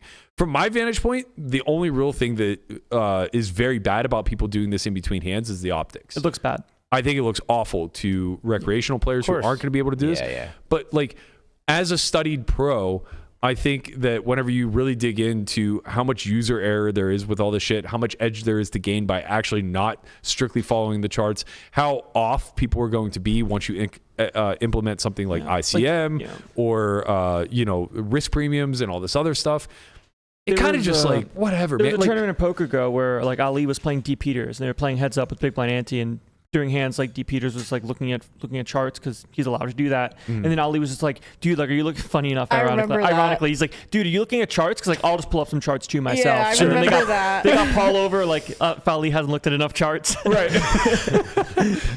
I know how to look at charts, buddy. He's like, oh, if you're gonna look at charts, then I will too. He's literally only saying it to try to get him to stop looking at charts. He's like, I don't really need to look at these. I've had them in my purview for the last 2 years in every event that I've played. I got them memorized. So they got Paul over, and then Paul was like, yeah, like we don't like this. You know? It's just a bad look. Right. So then they stopped. He stopped doing it. The bigger point I was trying to make is like, I don't think I'm losing in many of the WSOP fields despite my disdain for MTTs. But it's like I'm a competent professional. Landon begs to differ. Well, I didn't say I had a big win rate, but like You're not losing. I certainly have ROI, right? Not if you jam those fours. But the delta. The delta between my ROI in an ABI of 1,500 and Landon's is pretty significant, right? Like Landon's probably winning 2 or 3 times as much as I am. If you spot me charts in between hands, I don't think suddenly that gets fractured down to like Landon's only winning 10% more than me. I mean, I would agree with that. Like, think of the hundreds of hours of study. It would most of the things that he dogs you on are pre-flop, right? Yeah, that's the funny part. Yeah, but like the errors I'm making, like that's just because they're the most obvious mistakes. But and even not every still, spot's created equal, you know. So you look at a chart, you might even be wrong with the. That's right. And the thing is that like even the things that he's dogging me with about pre-flop, it's like they are just not maximizing. Right. Right. It's not like right. You're it's like I'm jamming 4s, and it's like okay, like I'm losing 35 cents. That was the one. It might lose a little bit, right? Like in relation to the best like call it the best option. move. Yeah. Right. So it's like an inaccuracy, Yeah. but it's not like you're just going to take like 6-4 suited and like ram it in. Is It's that like, like the one that we were watching at the final table when the Yeah. guy had 5 bigs? yeah. And like, who knows how? Because most of the time he's not going to get called because his range should be tight jamming. Right. Yeah. But like at the end of the day, is it the right thing to do? Probably not. Maybe it is. I haven't even ran the spot yet, but it doesn't feel right. Right. Long story short, it's just like you're not making the best moves possible, but that adds up over time because you're playing one hand at a time, and if you're losing 10% on average. Right. And you know, from that point, like I don't study MTTs. It would take me quite a bit of time to even onboard the ability to utilize this tool in some sort of meaningful way. And then I also have to be able to like extrapolate. A lot of friends are coming around to HRC now. They're like, hey, can you show me how to use this? So that's taking another step further. It's like, okay, so you're running a quick whiz sim, right? But you're not able to like look at HRC and future game. And like, this is where all the people that already like know how to like pull up the sim very quickly probably have already studied all. Right, exactly. And at no point am I making the argument for software aided play, right? Like nobody's been more staunchly against RTA than me. I'm wholeheartedly for the game being as pure as possible, making it as much of mano-y-mano, wits and wagers as possible. But don't take my goddamn phone. Okay? I need my phone. Taking the phone is absurd. How am I supposed to watch the Buccos while I play? If like, I don't There's have my just phone so in many front of things me? you just do on your phone that makes time go by. You just can't take the phone, man. Like this conversation, And just the being thing a is- conversation in the TDA next month is just absurd. Everybody gets an iPod Touch. Could you imagine You if they could just still just I know, it's the same cheat. Could you No imagine if they just Wi-Fi. make a fucking decision that hey, no phones at the table? Like I'm instantly playing 25% less. Well, here, so this is the thing that I was trying to state in my argument is that like people were like, oh, well, it's similar to the big blind ante. People will eventually get used to it. And it's like the big blind ante was a very positive change for the game. So it's like, yes, onboarding the big blind ante is going to come with friction, but once it's onboarded, it's going to do more to bring people in than it will to shut people out. So it becomes a retention mechanism for your product, right? Taking people's phones away, restricting things, trying to put the genie back in the bottle is not something you're onboarding. You're offboarding something, right? You're restricting them. You're telling them no. And this is the exact opposite of a retention adding thing. So it's like whether or not recreationals are immediately turned off, the point is that over time, people will maybe like sacrifice their phone, but it's going to be the people who justifiably benefit from it. So players with win rate that are like, well, if this is what I have to do to earn a living, I'm going to go do this, are going to be fine. But the people who are breaking even and losing are not going to say like, oh, I'm going to sign up for a more miserable experience now as well. You know what I mean? So look, we have way bigger problems to solve. Get fucking shot clocks in there. You know, I'm hearing rumors that people who bet on Becker are like stalling for him to get pay jumps and shit like that. Like, let's start fucking policing this stuff, you know? Let's start making sure that the game is on the up and up whenever it comes to like obvious collusion. Kill fucking hands if somebody's on their phone. Like, don't be gun shy about it. There's a rule in place that can already eliminate real-time assistance in any sort of capacity. Yeah. So just act on that. You don't need to jump the shark and fucking take people's phones out of their pockets and There shit. are some rules already, like at least in some venues, I think, where if they see you on like the Wizard stuff in the tournament area, they talk to you and shit. The win. If you so you're like I think that's extreme. I think but go actually on. just kicked out if you are looking at Right, so the it's like charts. once that rule is now enforced, the people that are really good at poker are not going to put themselves in a spot to get removed from the tournament. Right, but now I think that that's really extreme. It Right? is extreme. Like, look, at the end of it all, If they catch you like looking at a chart. Yeah, I think that there's a. Wasn't there a WSOP rule last year? You're saying like if It you're was on very break, loose. if you're on break and you're No, walking through, I the don't- I think that's if you're different. in the poker tournament room. area. okay. I mean, But, like, honestly, I kind of know, felt like that still. was an okay rule. I I don't know, I don't because mind that otherwise, one. if there's nothing, then people just think, oh, you're supposed to be on looking at stuff like this. I just think that to me, it's very clear that if you are looking at any sort of software aided stuff while you have an active hand, that's cheating. Yeah. If you have no hand in front of you, that's studying. Right, and I people just want don't to really, remove I the study really from the don't play. see the difference between doing it between hands or between days or between weeks, like Landon did leading up to the final table. I don't mean, think there's a difference. I don't think there's a difference. Right, it's your downtime either way. Well, no, I'm actually disagreeing. What I'm yeah, saying he is thinks like there's a difference. if I'm getting ready to take a test And you and look I at look the at what answer the right answer is, before. and I know I'm going to take the test in 5 minutes, I know what the answer is. If I'm playing in a room of 100 people, let's say it's a $200 tournament, we know what kind of environment that is. And I play this thing 1,000 times with people who aren't studied, who aren't looking at charts. I'm going to have a certain ROI.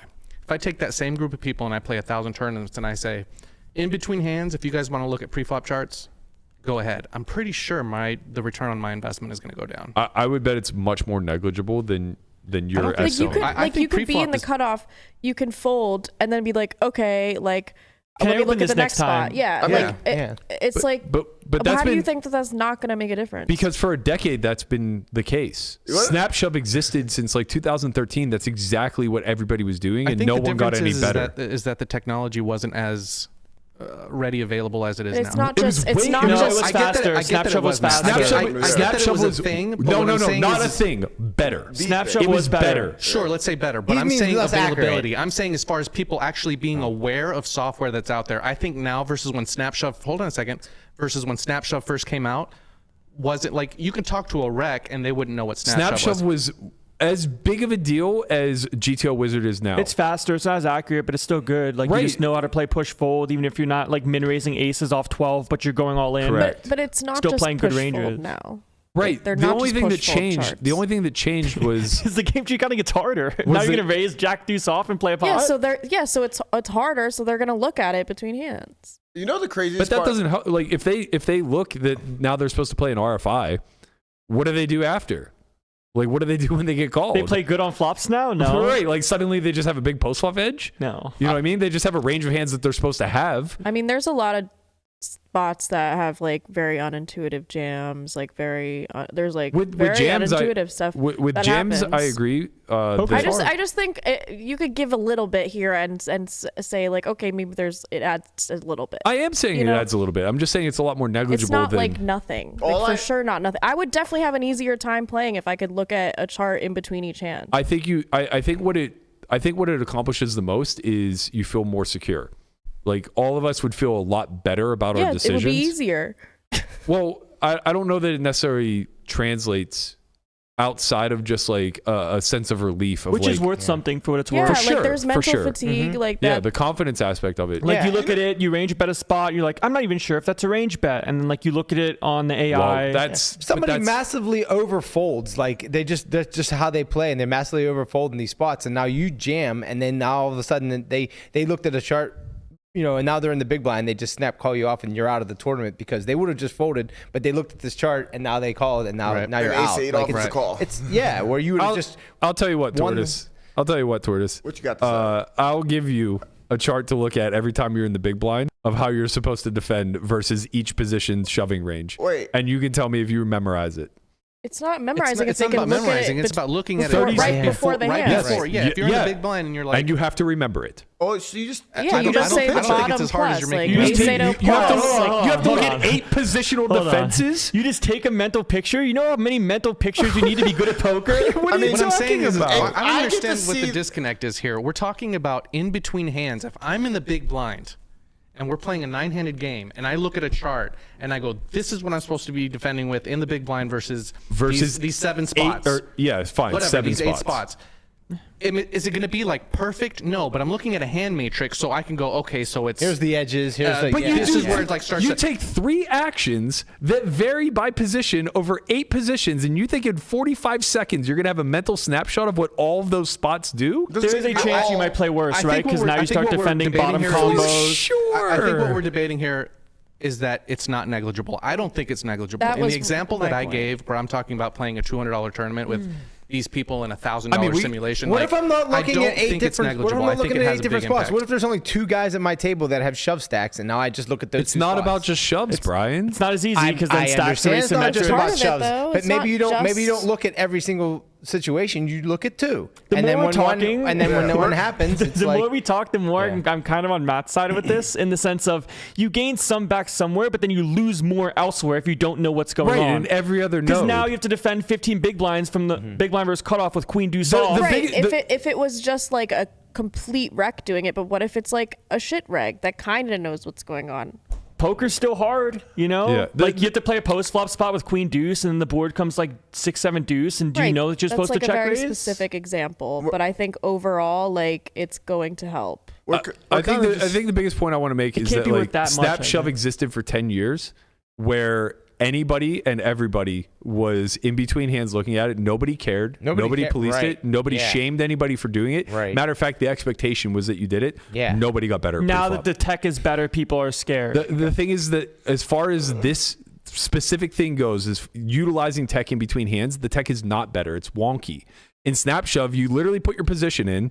You get a range of hands, and then you click next hand, and it shows you the next position, and the next position. And it was that fucking fast. And you could actually just memorize the borders, right? So it goes rapidly quick, and no one picked up this, massive edge that we're all worried that people are going to gain. I don't think it's massive. I never said it was massive. Well, sorry, non-negligent. And I also don't think it's, I agree. I don't think it's massive. I just think that it's, I'm saying there is some merit to people people that are saying that it might add edge. It's not maybe Landon is right where he said it could actually work against you and you could actually play worse, which maybe then that counteracts the edge. You gain some spots back, right? So to jam some stuff that you went to jam before, right? But you also have to maybe play some hands that you would never played before, and now you don't know what to do. Confidence, I think, and that's just annoying in itself. One thing I do want to say is if you ban phones, that means you can no longer have watches. Like if you ban my phone, all types of tech, all watches are gone too. Because I can literally just have the fucking every position on my phone and just turn my headphones, right? Phone, headphones, watches, sunglasses. And now fucking imagine doing that. I'm sorry, take 25% out. I'd play 50%. Well, Savage did it. He ran a tournament that was the social experiment. And the one time. What if I showed up with the Apple Vision Pro on? Yeah, try that. Should be good. It's very discreet. Nobody would notice. Damn, what's up with that guy? That's a sick helmet. It just came from the Alps, man. I do think they forget how much of the experience is enjoyable because of the outside stimulation we can add in. During the summer, there are some major sporting events that take place, right? NBA finals, NHL finals, the World Cup happens every summer, every other summer, something like that. Every 4 years. Okay, every 4 years. It's a massive deal, especially with all the Euros and everything else. They don't have enough TVs to appease us with this kind of stuff. And it's right at our fingertips on our phone. We want to be able to watch this stuff. Then where do you draw the line between somebody who's the other day? I was playing next to this kid, and he's watching a Doug Polk training video while in hands. Is that cheating? Right? What if you're on Discord and you're asking your group what's the shove range from the cutoff, and they're texting it back to you, and you're reading that in between hands? Is that cheating? That's way more efficient than GTO Wizard for what it's worth. You know what I mean? So it's all we're doing is trying to over police the autonomy of being able to crash study in between, and I just think that maybe I'm being overly dismissive, and that's where we're getting hung up in the details of this argument. I think we're all on the same page. We don't want phones banned at the table. We want to be able to play. We don't want you to be on your phone while you're in a hand. I think that's everything else is kind of just minor stuff. I'm just trying to see the merit in their points, which I think there's a little bit there's a reason why people are saying stuff, and I'm not saying there's a massive edge you can gain. It's weird because long story short, right? Let's just say you if you see someone with the wizard or with the sim at the table, they get banned or whatever, and now they have a group of friends that they post hands in, and they have someone that's not playing the event and just at their house, and then they run the sim for you. Instead of giving you a sim, they just text you and they're yeah, it's a range bet, or yeah, your combo is good to bet again on the turn. Right, so you're still going to get that study element of looking at the spot, people do, but it's a little bit harder. That's kind of my point, is that since you can't fully take it away, right? Since phones have been in our pocket, poker has been studied in between hands.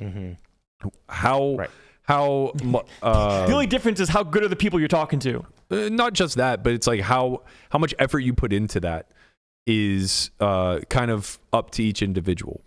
And truthfully, I think the biggest issue with this, of why there's such a massive of reaction, right, is that the optics of it are really bad. That video of the guy at the Orleans who's just blatantly running things while in hands and not being policed. Wait, what are you talking about? He was Pad said it was okay, guys. What are you talking about? He's from his hometown. Wait, he's from his hometown. He's That from means his he wasn't hometown. cheating. He spoke to him. Everything's okay, mate. I forgot. You I know? forgot. I mean, He literally has the chart up. You fucking Looking at his hand, He's looking at the fucking chart. cheating. absurd. But he's from The he's from Pat's caption. hometown, so it couldn't be. well, Completely fine. I mean, to be fair, don't shoot the messenger. I think Paz was just trying to relay his side because this guy's never going to like go in public and talk, and this thing has 400,000 views now. But It's fine. it's blatant cheating. It don't look Right. good, cuz. It doesn't Well, look if his good. side is a lie, then there's no point in relaying it. That is true. Yeah. I mean, like- there's a debate there. I Yes, guess. that there should be something done about that. But it's Right. not. It's not the overreaction of remove every phone Exactly. from all the tables. There's a rule in place.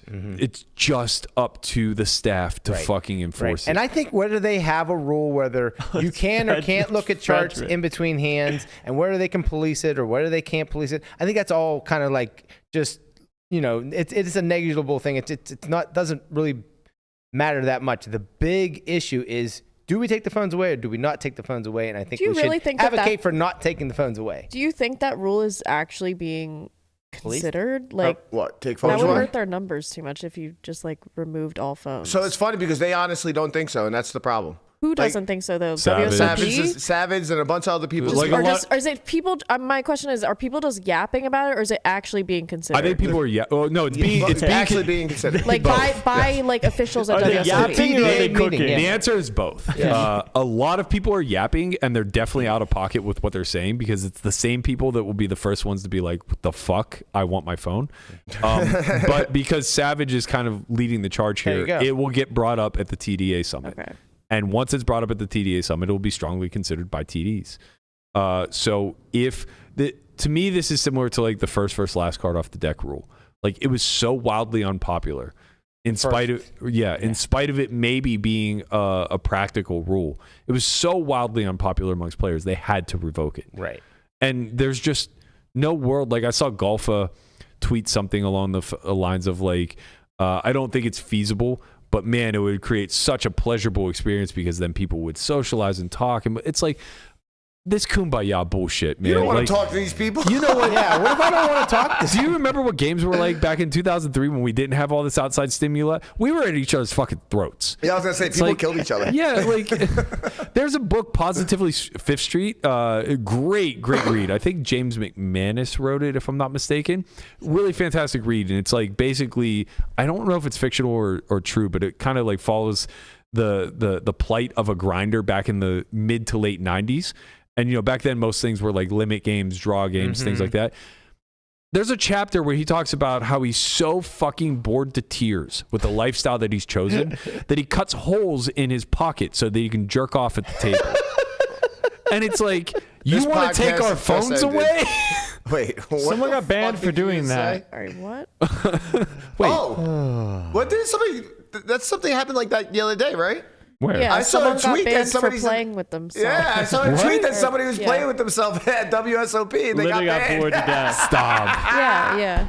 Well, we don't have like proof. got bored. Or are they 6 watching to porn midnight. on their phone I while doing completely it? forgot about that. Fucking insane. Yeah. Yeah, The more so you know. I guess like to wrap this, I think this like, I think initially the James Chen thread where he caught this guy in the millions like looking at his phone in between hands and like really went the name and shame route.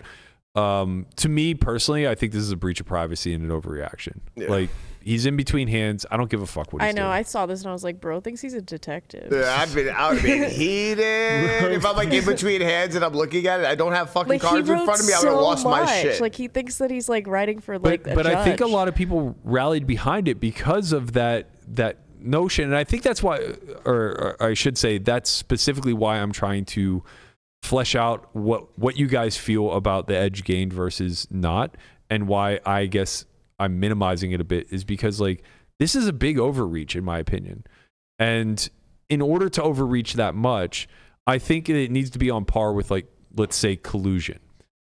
And in my mind, the edge that you can gain colluding with somebody, knowing someone else's two cards when you're in a hand, is rather significant. Like it's measurable.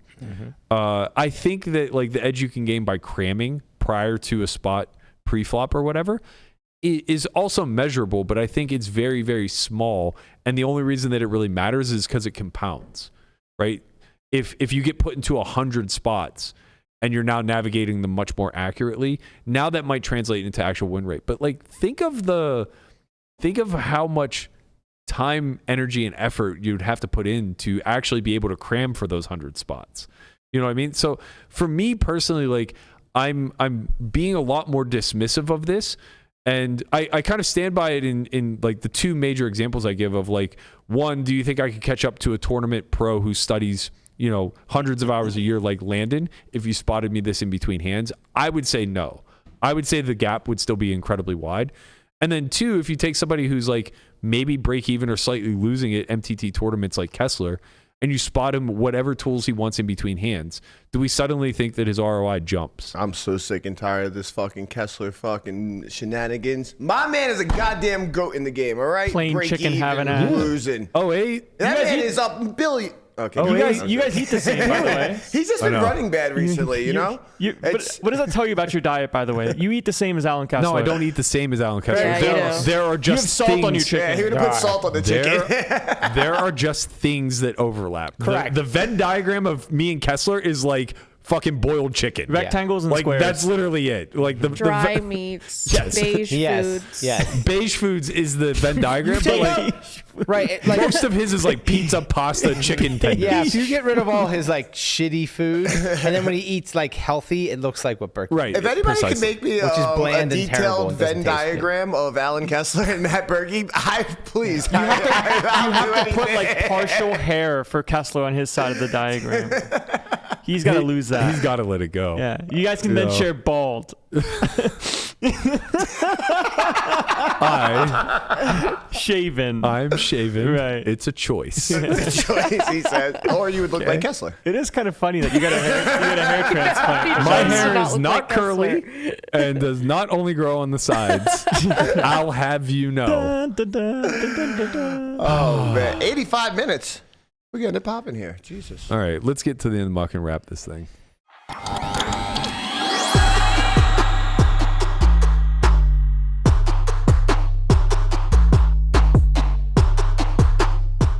This will be quick. All right, I'm in the muck. I might not be in the muck. We'll though, see. but Landon's here. Landon can will look tell at a me whether chart. I'm in the Let's muck look at or a not. chart and I find know. out. I looked at a chart right in. Right, Did you look right at a bef- chart before? Right hand? before this hand, I Okay, was good. running the exact situation.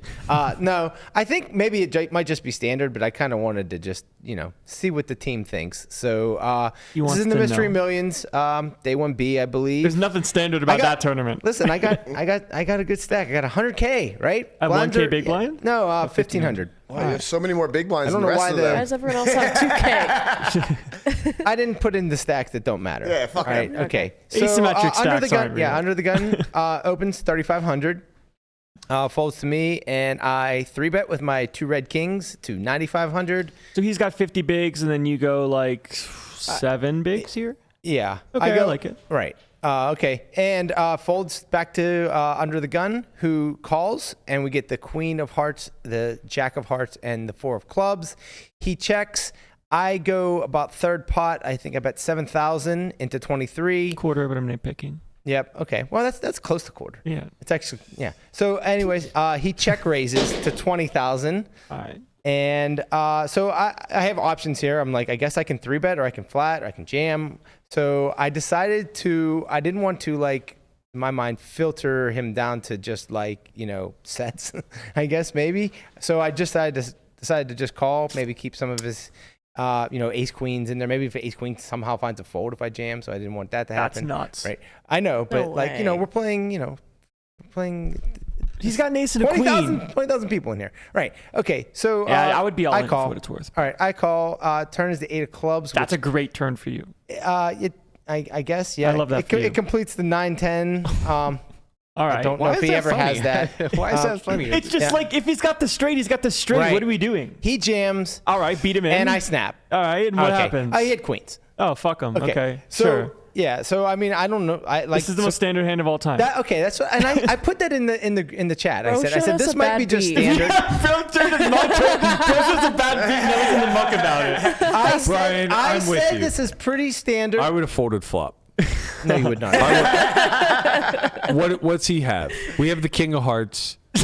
Look, God. I'm trolling, obviously, but Let's check a chart for this one. but I don't think you're winning here ever. I know. Nah, you can have ace queen for sure. Right. You can have 10 I 9 hearts don't and then you know lose that it on the he turn. can. I don't He know. might Does have ace some queen? Do hearts. these guys play like just? They're gonna like they're petrified with ace queen. Like, funny- I 3-bet pre-flop and then I bet and then I call. You could Like, have ace king and they got an ace and a queen. They're all in. The funny part is Berkey forgot to say that he's also never folded. Of course not. I said I was trolling. I will say this much. I think I would go larger pre. And you know, Landon can maybe By comment. not much. I By mean, you went not 7 much, bigs. but- So you're going to go, what, 8? Yeah. I Right, think- okay. No, he didn't go 7. He did. The blinds are went less. 1,500. It was He went 3,500 to 6.3. 9,500. He went 9,500. 6.3. Fair wins. Blinds are, yeah, I got it. Blinds are 1,500. That's 6.3 big blinds. Sure. So instead of going 6.3, you'd go 8. Yes. And like this doesn't really change much. You'd make it like 11. Well, it makes me feel more comfortable stacking off because I do think Ace Queen will fast play more. I mean, they at don't that know how many SPR, bigs they I have. understand the SPR isn't going to be gravely different. Yeah. But you know, if we reduce it to 2.5 instead of 3, I think now like very easy flop jam. This is I'm nitpicking. I know get this it. is getting into the brain trust mode of like, what are we doing? Well, what I'm actually trying to do, Like, oh, I'd be 40. Oh no, I'd be 50. no. That's not what I'm debating here. This has nothing to do with theory. This has absolutely everything to do with creating a stack off threshold versus nits, where I don't feel uncomfortable getting it in with an overpair any longer. Yeah, so like, like obviously, I don't think I'm ever folding my hand. No, like, he that's fucked you. Right, but like Sometimes Bro you shared lose. a bad the beat. main like in the muck shared a or bad like I was wondering what my decision would be mainly like on the flop. Like, do I, you know, is my size good? A quarter. Do I just call his check raise? Do I just do a jam? Do I click it Right. back? Yeah. Do I, like, there's, I think you know, in practice there's you different, just be all yeah, in. right. So I you know, obviously have a bunch of options on the flop, and that's kind of where I was a little unsure of, you know, what my play should be. I think Brian really just wanted to get fired from doing In the Muck. That's why he put this one in. I just want to let everyone know that, you know, it took a piece of me. I want and- everyone to and know I'm just that I kidding. lost with Kings. Listen, I just want everyone to know it took a piece of me. I just keep I getting do big think pairs, that, and they just keep getting I cracked. do think that this is something that people, when it comes to tournaments, have a mild fear with, is like 50 big blinds or whatever it is. It's like, that's a lot of chips, so I can't lose this many chips in one hand. That feels Yeah. irresponsible. Yep. When really you're supposed to It's just stack like, off a you're supposed to lot. stack off 100 Sounds like bigs here. Guapo. Right? You're Right. supposed to Yeah. stack off 100 bigs like infinite. stacks off on the flop like a decent amount. So Right. And it's just a matter of like accepting that and being like, all right, like this time they got me and they you had just it. go, let's Yeah. run it. Yeah, and it's just like, okay, sometimes you get the king of hearts and like a heart comes and then like you get it in versus ace queen, or maybe you don't and like you run heart and you win. Yeah. But the spot is what it is, and you just take it Ace for what it's 10, worth. yeah. But I get the feeling like they check raise and you're like, oh, here we go. Like this guy only has It does value. feel like but you that, beat value. Right. You know, like that's what I said. I was like, oh, he only has value here, and I was like, I just hope it's ace But queen. then if you think he only has value here, then why are you afraid of the 9-10 on the turn? I'm not afraid of it. Well, it just gets there. it's- It's yeah, considered. if It he just was gets bluffing. there. 9-10 of It hearts, you know, gets that's there. a big hand. Well, 9-10 of if he hearts. was bluffing, it arrived. Correct. I Okay. agree. The 8 is not like Correct. clean. You'd rather see a 5. I was shocked when the 8 of clubs come. You go, that's a good card for you, and I'm like, well, like if he has He has like, one combo, 10 out of hearts. Let's just suck it up and go to So town. why does he Explain have to me all- when you why were does he so have 4 sarcastic combos? about the way you responded to that, Because Landon. if these people are doing this with 4 combos of 10-9, then you can't be upset with kings and just go all in on flop. Okay. In Landon's mind, he's like, oh, he's got the king 10 of clubs. He's gonna rifle this bitch. It's like I some old understand. guy. Right. It's like I can't wait to the last time the king 10 of clubs check raised this board in the fucking 1K mystery millions was exactly Yeah. Landon, and it's how he busted himself.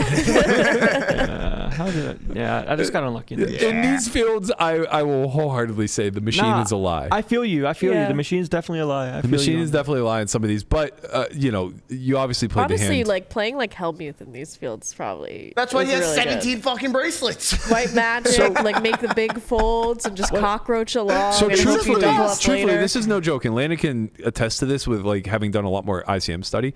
Like, let's say this is you know, midway through in the money. Like, let's say there's, I don't know, 8 tables left or something like that.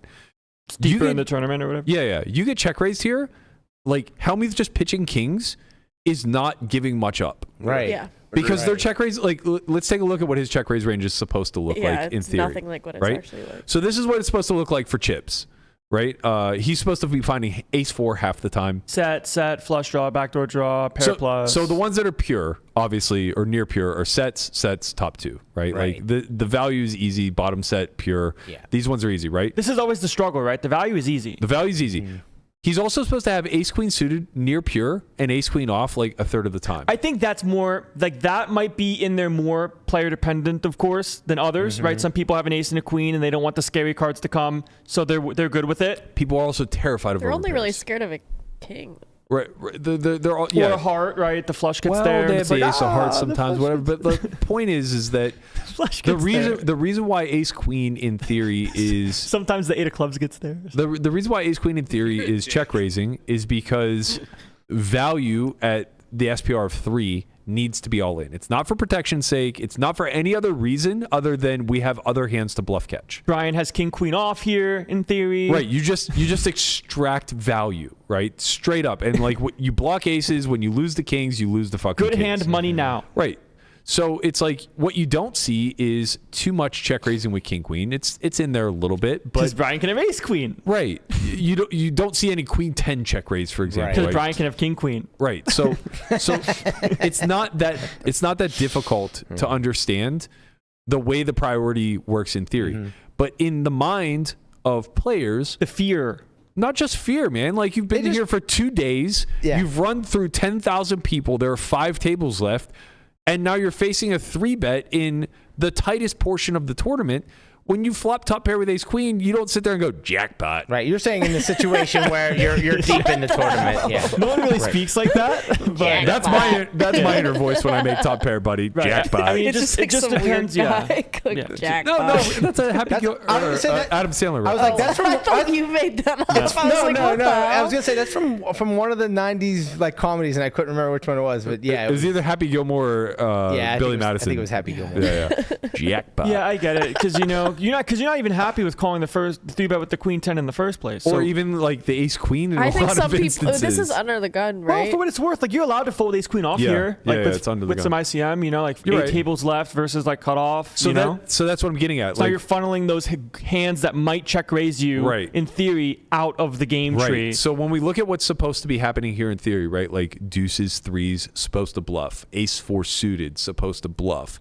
Obviously the king 10 is actually far less than I think. Like that's the intuitive bluff for most people, Over to the right? king 10. The king 10 is only hearts. It's in there a little bit. Look at that. Tiny little bit. High roll. Tiny little bit. You got to roll high. Roll high, you gotta the fly. 10-9 also very intuitive bluff, right? But Look, it's one only combo. It's literally only hearts. Told you, Brian. That's what I Right? said. It's a one Okay, combo, so not 4. So that means they have to reach to find bluffs. Right. So when you're in Helmuth's shoes, not just Helmuth, but like anybody's shoes, and now we reconfigure this for ICM. Yeah. We're going broke is a travesty. Right. And now maybe the value even tightens a little bit. Maybe we don't see any king queen. And it's just queen jack plus. And it's, maybe there's ace queen in there still, right? Maybe ace queen still qualifies. Ace of hearts queen specifically. Right. But now the bluffs is never 9-10 and never king 10 because they just have to realize their equity as cheaply as possible, right? So now the bluffs become incredibly counterintuitive. Deuces, threes. These hands probably mucked pre. The bluff is right? like Yeah. ace The ace 4. four They might not suited. even opened. I don't even Right. think they're gonna have 4s. To be fair. They probably still have that for what it's worth. Right. So now it's like ace 4 suited. You're facing check raise with 2 kings in this spot where your tournament life is on the line. Feels you have down to make a bad. decision. And you know that like they're supposed to have ace 4 suited to make this profitable for us. Right. Yeah. Yeah. Having a little white magic Then intuition that's here when and the just white pitching magic it. comes in. Right. You just say, hey, I'm not making any fucking money here. And then why you, the guy and you has fold it 78,000 face up bracelets. to really show them, and then they show you a bluff. Yeah, I mean, like the white magic is very valid because it just comes down to I've played this spot enough, right? I've only seen 2-pair plus. So am I really going to give this guy more money when I know he has 2-pair plus? I don't want to do that. So You don't I'll have wait to do to it. play a single raise pot where someone check folds the big blind too much. Right. Right. Now, in theory, when they have proper check raising ranges, of course, you can see kings. Your hand yeets it is a in. pure all in, and it's making 17 big blinds. Pretty And in good. practice, you That's- want to fold. in a 100 big blind pot, that's pretty fucking significant. Yeah. Or less than 100 big blind pot at this point, Right. right? So you're making a ton of pot share with kings. Right. Not even close. But in practice, this is where the Jesse Lonuses of the world, It's the kind of chances crazy, of the huh? world. Like right? you look at the machine and you're like 17 bigs in this pot. Like you Yeah. can't get this win rate anywhere else in the tournament, really. Like you Right. got the dream spot, but you're playing someone like you go all in and they're like, all right, I'm in there too, and they have 2 jacks. Like I hope you don't got queens. Right. Yeah, Because I fucking hate that. I hate that. you got queens? No, you got but queens? it's It's always like, no, you don't fucking have queens, like, man. All in pre-flop, they're like, oh, you got aces. I'm like, Yeah. no, but you have kings, obviously. Like, Yeah. annoyance. Like, I wish No, but I had aces. I'm gonna hit a fucking ace. You deserve it. You know how good it feels to actually have aces? But so You have aces? Yeah, I do. like that's what this Yeah, I kind of do. comes down to, man. It's like tournaments, especially as the pressure mounts, it forces you to be against vultures and cockroaches. The Scarfagios, they're all at the table. You know, my fellow paisan, he understands Scarfagio. So it changes the game type, and I think when we look at these outliers like Bin Wang, like Chance, like Jesse, these guys that are out there playing a lot of street poker, it's very similar to the way that I view cash, and I think that's very applicable in environments that trend tight. You don't want the value. You truly don't, unless it's a situation where like you got them, like they're fucked kind of thing. Like if this goes all in pre, you want to have the kings. Yeah, you're like you know boat what I mean? over boat or something. Yeah, but like whenever you're talking post, you don't want You don't want them to check raise. Yeah, you don't You don't want a re-aggressive action. Well, And you definitely don't want them but- to raise IP either. Right. That's very scary. Like you want that stuff, but you want like your value class actually goes up. You don't want the cusp hands. You Well, just want Kings to pitch turns all in- those, Kings right? turned into a cusp hand, right? Yeah, you just want to pitch all those hands because it's like I'm just gonna redline these guys to death. Like aces actually is a worse hand to put it all in with than kings because aces double blocks ace queen. Right. Yeah. So like, I'd rather fold aces before folding kings, but Agreed. they both feel really bad. And Solver like almost plays pure call with aces mostly for that reason, right? So it's like you're blocking ace 4, you're blocking ace queen. There's all these reasons And that are King's negative. probably just, It's just 4 bets eats. free, so it's like It just you don't needs have to worry protection about- value now. You know, the ace coming on the turn is actually like scary and annoying, right? So you're saying fold to flop? No. Let's not go that far. We're just saying like so you're saying fold pre. We're saying the concern is valid. Fold to the jam on the turn. I'm just basically saying that what you felt is valid, and there Right. are Your feelings are validated here. Thank you. This is a safe space, Brian. there are points in the event where the ranges will skew in such a way where this is no longer a range bet for us. the bad Right. beat muck. This is no longer a high 5 get it in spot for us. Right. Like, I'm validating the Helmuths of the world. Yes. Right? Because Helmuth is the opposite of Chance and Ben Wang and Jesse. He doesn't redline anybody. And he still positions himself such that he only wants to have top end value, right? He's just really good at having really good hands when he's all in for 12 bigs or less. But he's the inverse of those guys in the sense that no one else is Chance or Ben or Jesse in the field either. So they're all just playing normal poker back and forth. And Helmuth is basically saying like, well, you guys all know that I have the tightest range and you're still choosing to voluntarily put money in hand over fist. I must be no good. And he's probably just right a lot. Yeah. So the more Because who wants to bluff the guy that can just have it? right, the more aggressive you are, I think the more that being in tune to that line kind of jumping up a little bit when people re-aggress is really important to your bottom line because they're terrified of the aggression. So unless they're spazzing, unless they're re-aggressing in order to say like enough's enough, They're man, not I'm taking a spazzing. fucking stand. They're making a move. Right.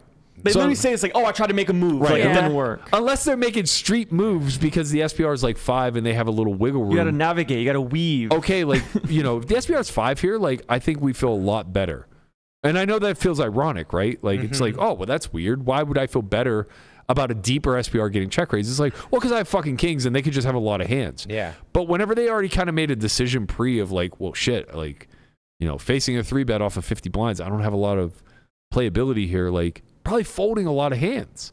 And that also indicates why you sides down a little bit. Like, don't fold all your hands type of thing. Right. It gets fucking tight. It gets tight. And like making it to the end is more important than winning a pot. And that feels bad. Yeah, the stakes just get higher the deeper you're in the tournament. So it's better to lose this hand registration than it is with 50 left. Yeah, that's true. These motherfuckers are snakes in the grass. You just gotta you gotta fade them, man. Landmines everywhere. So I won't be doing that. I'm gonna be heading down to play cash now. Yep. You can put a wrap on this, Wiz. Lamana got it right, but he got it wrong. Yeah, what are you going to do? He signed up for the event. He got it wrong. Yeah. Sure. Unregistered pre is the answer. Unregistered pre. Today is the 1500 Six Max, an event that I've final tabled in the past and actually would really like to go play, but I'm not going to. That's my job. I'm going to head to the Bellagio. We're going to wish Landon all the luck in the world. He needs it. J-Bex is on day 2 of the mystery bounty. Hopefully he's Each busted by bounty now. is worth like 5.8K, so let's hope Hunt he gets said he was zero. the chip. He had 28 bigs, and he was the chip leader at his table. Yeah, so only he's- 5% of the field made it through, and the structure was fast, so nobody's yeah, like Hunt super is like deep. full Right. ranting. Oh no. Okay. Oh no. All right, so where we're at currently in the crossbook is we're at about a 10K deficit. I like that little Alright. 1 on the end, you know? Because day 1 when I was playing stuff, I lost $1. Right. I went to 3 different venues to lose $1. Hey. Peak. Wait, how's that $1 in there? Because I bought in for 4,200, and the win, I got bubble FT of 10th and 9th. Both me and the other guy at different tables busted, so Basically, we he chopped cashed it. for 99. So it was 41.99. So I was like, Right. all right, what a day. And What a day. Yeah. It's a great day to have a great day. What a day indeed. Yeah. Melissa, thank you as always for joining us. I hope you guys... She's just like, yup. Christ. I hope Big you dog in guys- the house. I hope you guys enjoyed the discussion of phones at the table. I'm sure it'll come up again before the summer's over. So let us know in the chat what your feelings are about having phones banned, about people using study software in between hands. If Love you have to a hear. bad beater in the muck, send it in. Right. If you have a bad beat you'd like to get on air, go ahead and submit that to our I knew you Discord guys were channel. gonna Give me shit for that. Just do it. I mean, you just played hit the hand well. Hashtag Discord, follow the link, or go to @onlyfriends_pod. It's the pinned tweet there. Just put a bad beat up there. Lamana picks them, so you'll be sure to rise right to the top of the list. He's fucking You fuming. expedite it if you just add him and say, We'll be bad back. beat, bad beat. We'll be back tomorrow. I think we're going to be doing Strat Chat with Matt Hunt. It depends on how the mystery bounty goes for him, so stay tuned for that. If Wait, Come on, I Hunt. got aces crack yesterday. Let me tell the hand real quick. If not, be sure to tune in later the week where we'll be joined by him. So I had 5 big That's going to do it blinds. for us today. We'll see you guys all 10:30 a.m. Pacific tomorrow. Peace. Peace.